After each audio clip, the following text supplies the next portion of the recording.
से एक बिगड़ेल किसान की तरह रही है, जो हर साल अपनी खेत की मेड़ को थोड़ा थोड़ा आगे बढ़ाते रहता है और इन मुद्दे पर लड़ाई करके दुनिया को ये दिखाने की कोशिश करता है कि भाई ये जमीन तो शुरू से ही हमारी है। ऐसा ही कुछ चीन आज भी अपने पड़ोसियों के साथ करता है। खैर, हम अपने मुद्दे पर वापस आते हैं। दोस्तों, अगर रशिया की बात की जाए तो रशिया ने शुरू से ही चीन के ऊपर कई उपकार किए हैं। वो सबसे ज्यादा तो चीन की कम्युनिस्ट पार्टी को, जो कि चाइना सिविल वार के दौरान संघर्ष कर रही थी, जबकि माओ जेदांग की कम्युनिस्ट पार्टी के जीतने की उम्मीद बिल्कुल भी नहीं थी। स्टालिन के कार्यकाल के दौरान रशिया ने चाइना की भरपूर मदद की, लेकिन फिर भी चाइना के लीडर माओ जेदांग ने रशिया के ऊपर आक्रामक तरीके से व्यवहार किया। इसलिए दोस्तों, मेरा नाम है विकास और आज हम बात करने वाले हैं रशिया चाइना सीमा विवाद के बारे में, जिसने इन दोनों देशों को युद्ध की कगार पर लाकर खड़ा कर दिया मेरे नए यूट्यूब चैनल हिस्टोरी बाब पर। तो आइए शुरू से शुरू करते हैं। दोस्तों, वैसे तो चीन और रशिया की सीमा शुरू से ही विवादों में रही है और हर बार रशिया ने एक तरफा चाइना पर दबाव बनाया है, क्योंकि चाइना में शुरू से ही कोई संगठित शासन व्यवस्था नहीं थी। लेकिन जब 1949 में माओ जेदांग ने पीआरसी यानी पीपल्स रिपब्लिक ऑफ चाइना की स्थापना की, तभी से चाइना ने अपने पड़ोसियों पर आक्रामक रवैया अपनाना शुरू कर दिया। इसके बाद चाइना को समझ आ गया कि रशिया से सीमा विवाद आसानी से सुलझने वाला नहीं है और रशिया और चाइना की पूर्वी सीमा पर उर्सुरी नदी के किनारे कई द्वीप है और यही द्वीप विवादों के प्रमुख कारण बने, जिनमें से प्रमुख द्वीप था झेनबाओ, जिसे दामास्की द्वीप भी कहा जाता है। चीन उस समय आक्रामक था क्योंकि 1964 में चीन भी परमाणु हथियार संपन्न देश बन चुका था। ऊपर से उस समय चीन के पास दुनिया की सबसे बड़ी आर्मी थी। ऊपर से उसी समय शीत युद्ध के दौरान रशिया अमेरिका संघर्ष भी अपने चरम पर था, क्योंकि क्यूबा मिसाइल संकट उसी समय की घटना है तथा रशिया की अधिकतर आर्मी पश्चिमी सीमा पर खड़ी थी। रशिया को नाटो के किसी भी तरह के हमले का डर था। इसी का फायदा उठाते हुए चीन ने अपनी सेना को रशिया के पूर्वी सीमा पर तैनात करना शुरू कर दिया, जिसके बाद रशिया ने भी धीरे धीरे अपने सैनिकों को चीन की सीमा पर तैनात करना शुरू कर दिया तथा 1968 आते आते रशिया ने चीनी सीमा पर अपने लगभग 4 लाख सैनिकों को तैनात कर दिया था, जबकि चीन भी अब तक अपने 15 लाख सैनिकों को तैनात कर चुका था और दोनों देशों के राजनेताओं के बीच भी बयानबाजी शुरू हो चुकी थी। और अंत में 2 मार्च 1969 को पीपुल्स लिबरेशन आर्मी यानी पीएलए की एक टुकड़ी ने अचानक सोवियत संघ के सैनिकों पर हमला कर दिया, जिसमें सोवियत संघ के लगभग 58 सैनिक शहीद हो गए तथा एक कर्नल सहित 94 जवान घायल हो गए। दरअसल ये घटना पूर्व निर्धारित थी।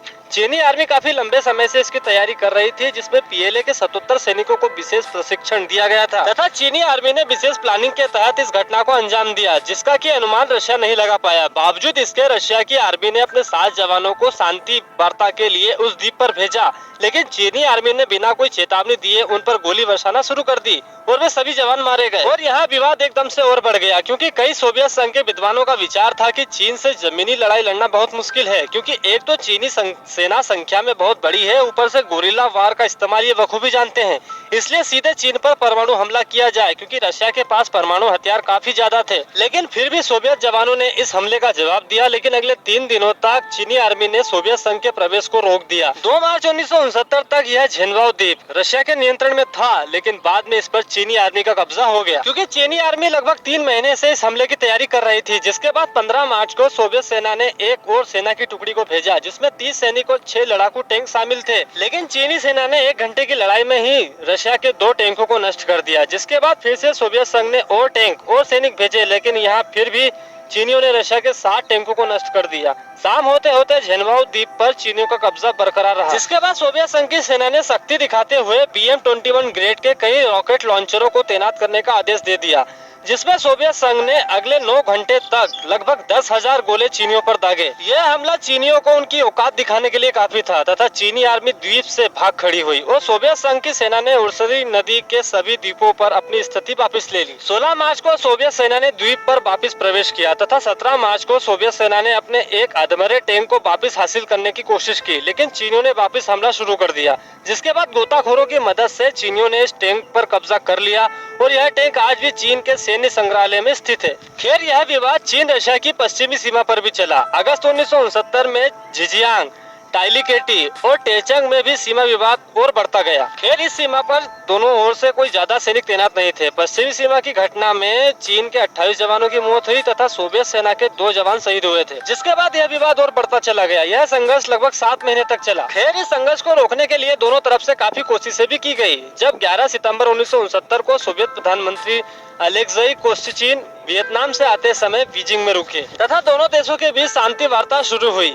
इतिहासकारों की माने तो चीन ने यह संघर्ष अमेरिका से अपने संबंध सुधारने के लिए किया, क्योंकि चीन समझ गया था कि उसे ऐसा कोई बड़ा मित्र देश चाहिए जो रशिया के खिलाफ उसकी मदद कर सके। खैर हुआ भी ऐसा है, क्योंकि अमेरिका ने भी मौके का फायदा उठाते हुए चीन के साथ संबंध स्थापित किए तथा अमेरिकन राष्ट्रपति रिचर्ड निक्सन ने चीन की यात्रा भी की। और रही बात विवाद की, तो दोनों देशों ने धीरे धीरे बातचीत के जरिए अपनी सेनाओं को वापस बुला लिया, लेकिन सीमा विवाद 1991 तक नहीं सुलझा। 1991 में सीमा विवाद पर फिर से चर्चा शुरू हुई तथा अंत में 14 अक्टूबर 2003 को रूस और चीन के बीच एक सीमा समझौते पर हस्ताक्षर किए गए, जिसमें उर्सुरी नदी के किनारे कई द्वीपों पर चीन का नियंत्रण हो गया। इस छोटे से संघर्ष के दौरान दोनों देश परमाणु शक्ति के इस्तेमाल पर आ गए थे, और अगर ऐसा होता तो चीन का अस्तित्व ही खत्म हो जाता, क्योंकि रशिया के पास विशाल परमाणु भंडार थे। और अगर इस संघर्ष में परमाणु बम का इस्तेमाल होता तो यह युद्ध आसानी से तीसरे विश्व युद्ध का रूप ले लेता, जो कि शायद इस दुनिया का आखिरी युद्ध होता।